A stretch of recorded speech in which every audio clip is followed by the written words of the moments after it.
Well, Razorback fans, boy, wow, this team, man. What? They're historically bad. And it's sad.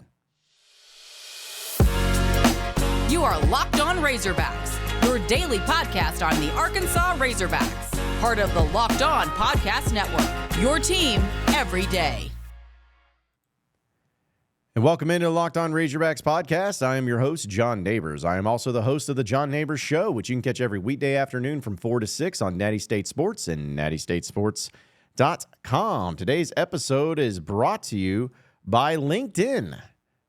These days, every new potential hire can feel like a high-stakes wager for your small business. That's why LinkedIn helps you find the right jobs and find the right people for your team faster and for free. So post your job for free at linkedin.com/lockedoncollege. Terms and conditions do apply.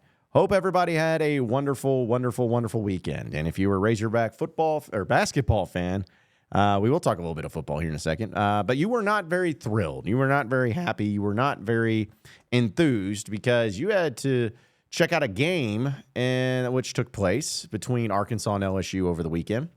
And it was at 11 a.m. It was an early game. And Arkansas, of course, took care of business against Missouri. On the road, looked pretty good doing it, at least more improved. And all of that went away.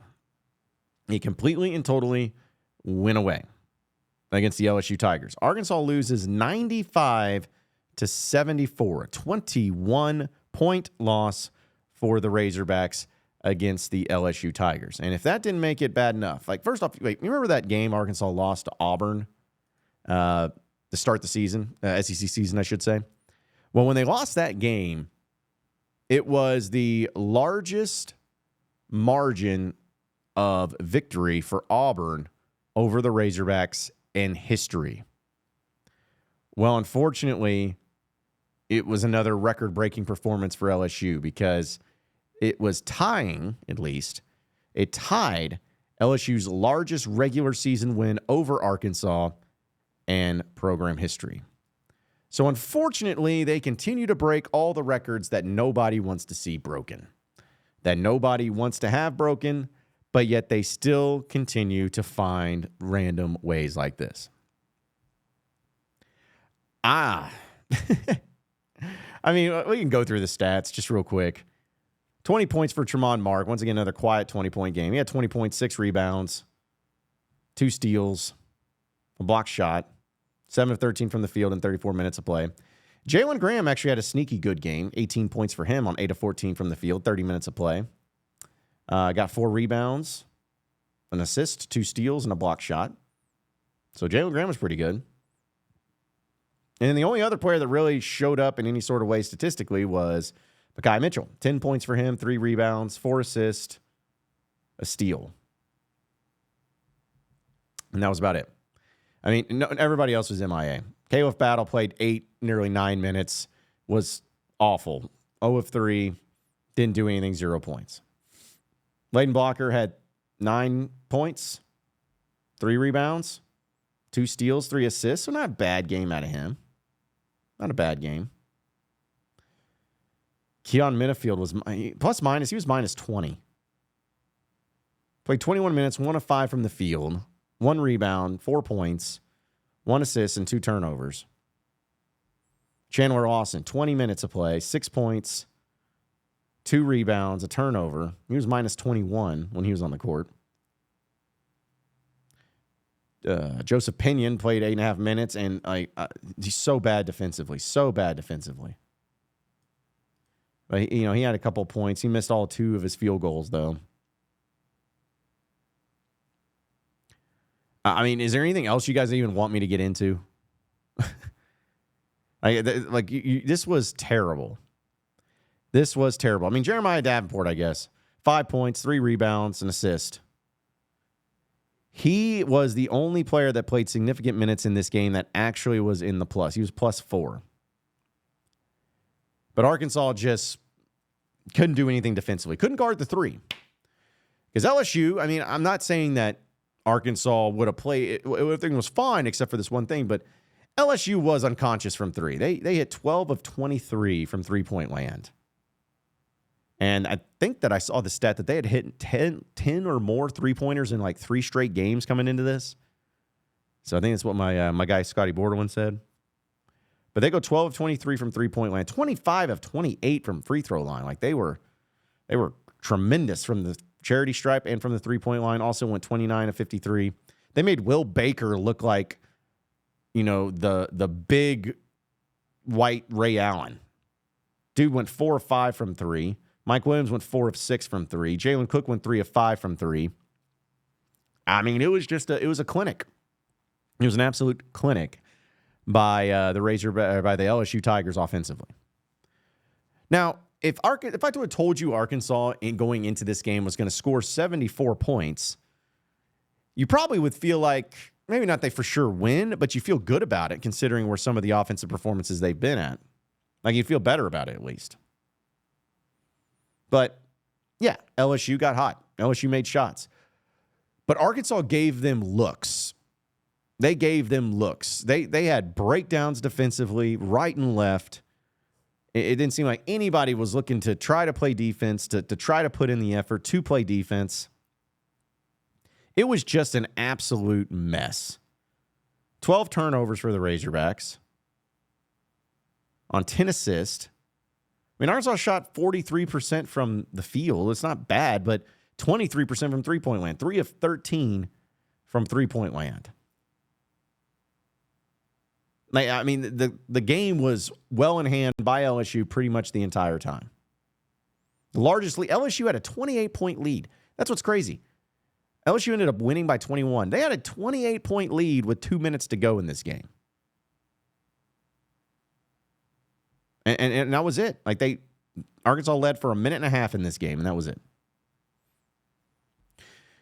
It just erases anything, and it just continues to show that this team is so inconsistent and can't figure it out, can't figure anything out. I'm done trying, and I think a lot of you are as well, and that's fine. That makes sense, but I'm out of it, man. I am absolutely out of it.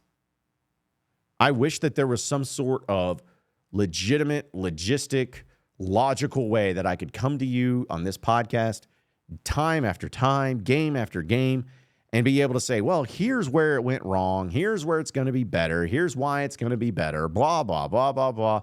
But I can't. This team just, it just, like what people say when somebody's just ain't it. This team ain't it. It ain't it. Like Devo's still MIA. No one's heard from the guy. Trevin Brazil didn't play in this game. But it wouldn't have mattered.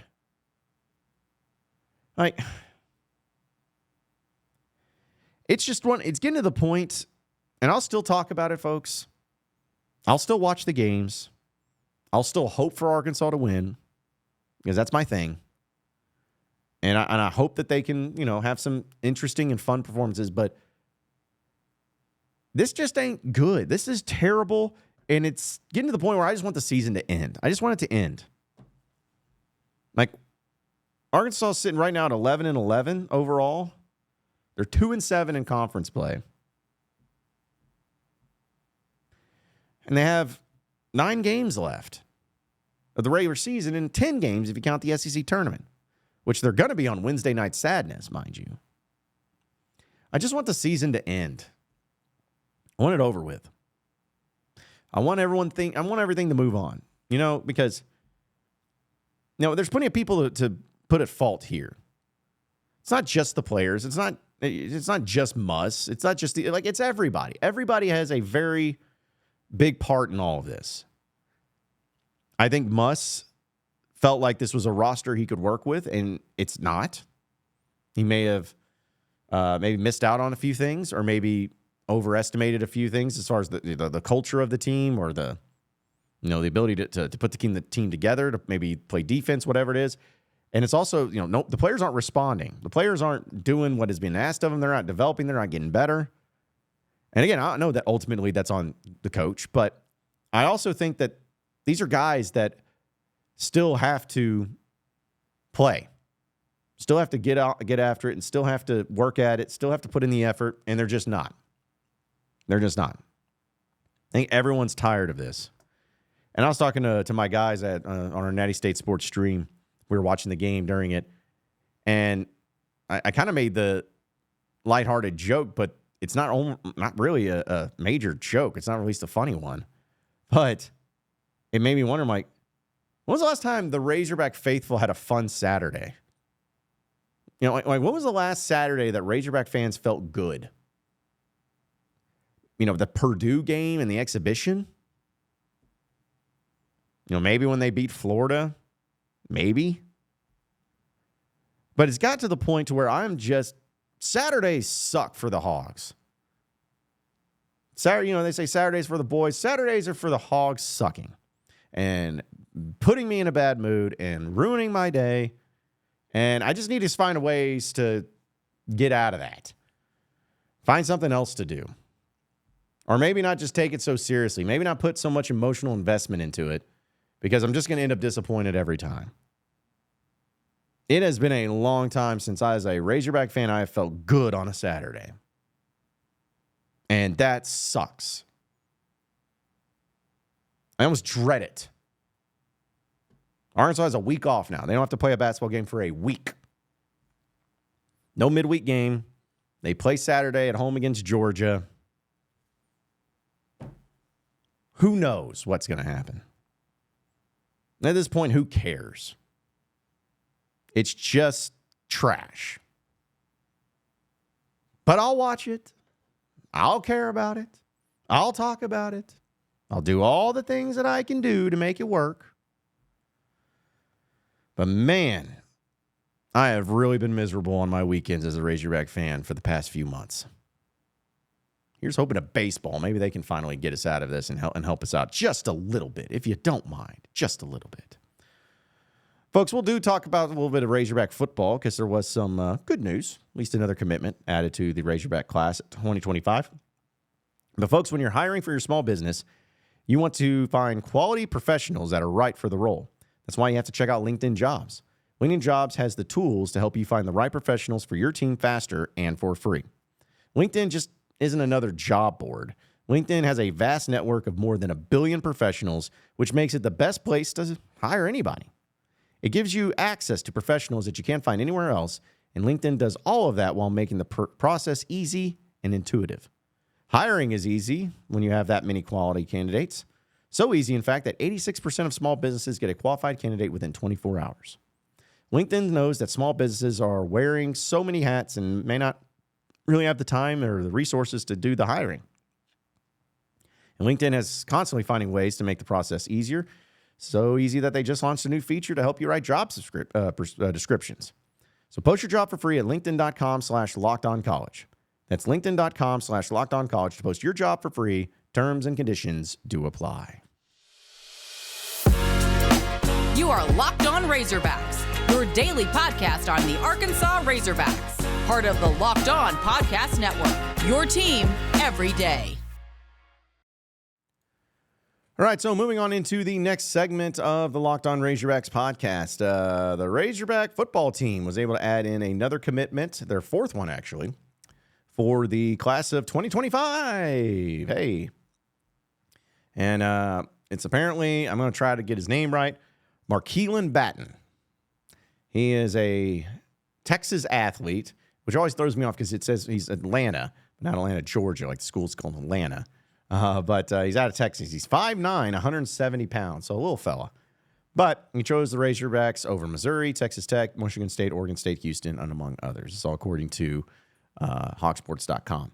Now, here's what's kind of the cool thing about this, or at least the connection there, is that he's the cousin of former Hog and NFL great Jason Peters, who, ironically enough, was recruited to Arkansas by running backs Coach Jimmy Smith. And he could also play offense or defense in Fayetteville.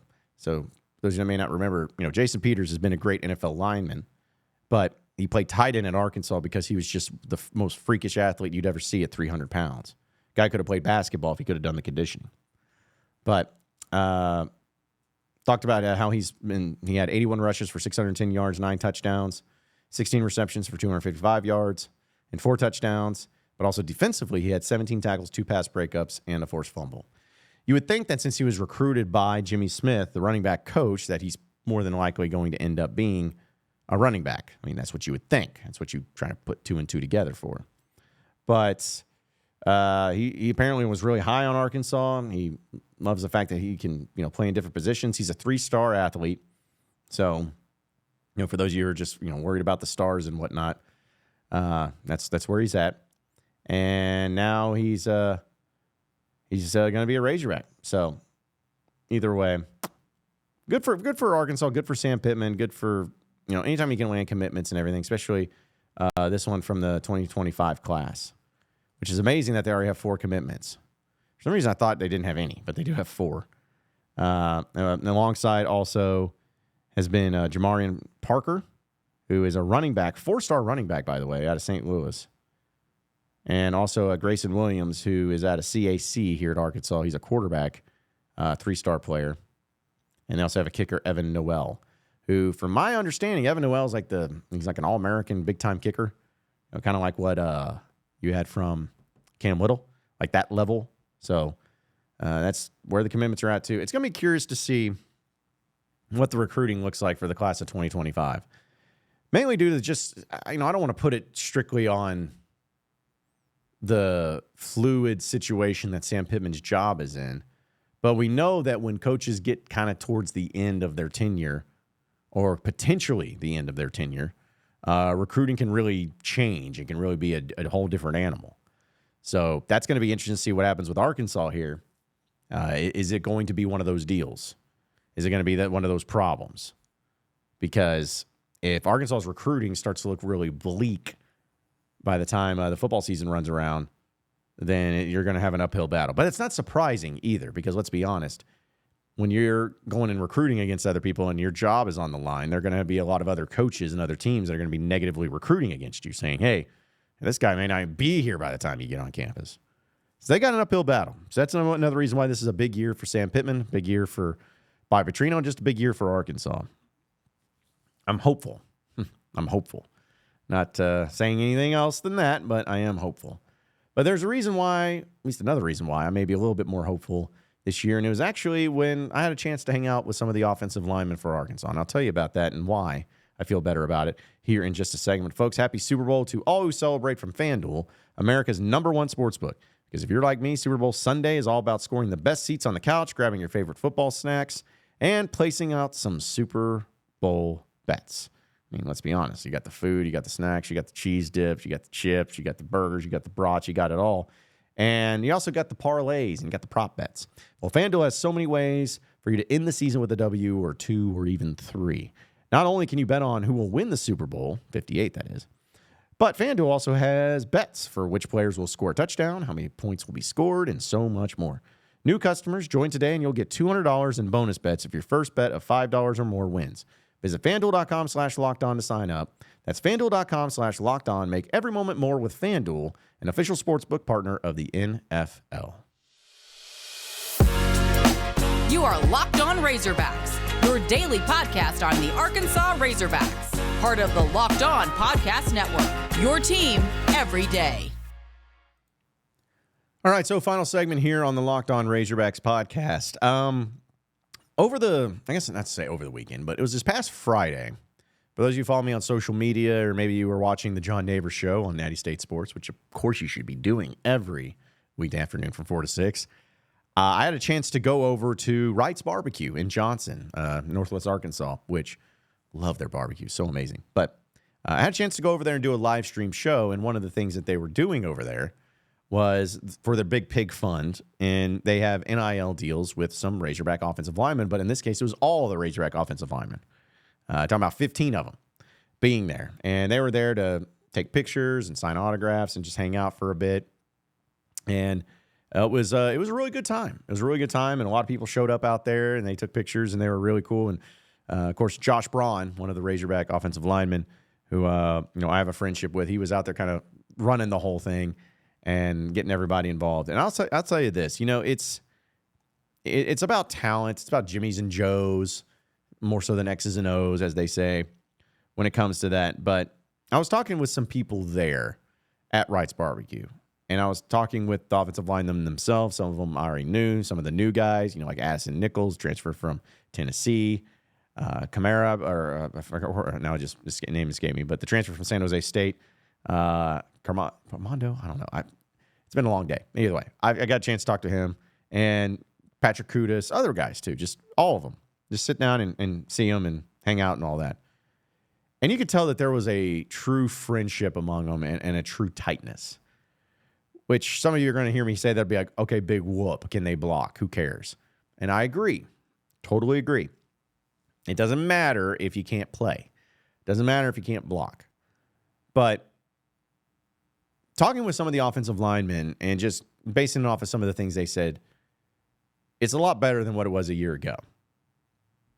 And I even heard that from some of the other people that were there, some of the workers that were there, some of the people that actually knew and had some experiences with the offensive line, saying, man, it seems like it's night and day better than what it was a year ago or even 2 years ago. And when I started hearing that, again, it's better to have it that way than not. It's good to hear that at least that part has improved from just a year ago. But it also made me start to think, maybe that was part of the problem with the Razorback offensive line. Not the only problem, but part of the problem. Man, that was part of the problem from the Cody Kennedy angle of why it just wasn't really working out the way it was supposed to. Where you had guys that regressed, and everybody's seeing they were on different pages on the offensive line. Maybe it was a little bit of Enos, maybe it was a little bit of just not having the depth and the talent that you thought, but maybe a lot of it was just the culture. Because I still believe, not making excuses for it, but I still believe that there's just no way that some of the Arkansas offensive linemen regress that much as we saw them like this past year. Like guys like Bo Limmer, Brady Latham. I mean, were they all-American offensive linemen the year before? No. But they were a shell of themselves this past year what they were the previous season. Why? There has to be a reason for that. And who knows? Maybe it was just a coincidence. I don't know. But hearing those things about the offensive linemen and talking to them and seeing the things like that, it really made me open up a little bit more and say, you know what, maybe this is something that's truly better. Maybe this is something that's truly going to be better and something that can be of an improvement. It's hard to get worse what Arkansas's offensive line was last year. But I think they have great leadership. I think they have great personalities. They definitely have the size and the weight to go along with it too. So it's like you have that to go off of. But if that's the case, then let's see it. See how it goes. But I was really impressed by it, really impressed by what they did, and, of course, impressed by the camaraderie that they had with each other. So just wanted to pass that message along. And, I'm sure it'll set me up for failure. And I'm sure a lot of you will clip that and say, yeah, you idiot. Thought you were telling us it would be better.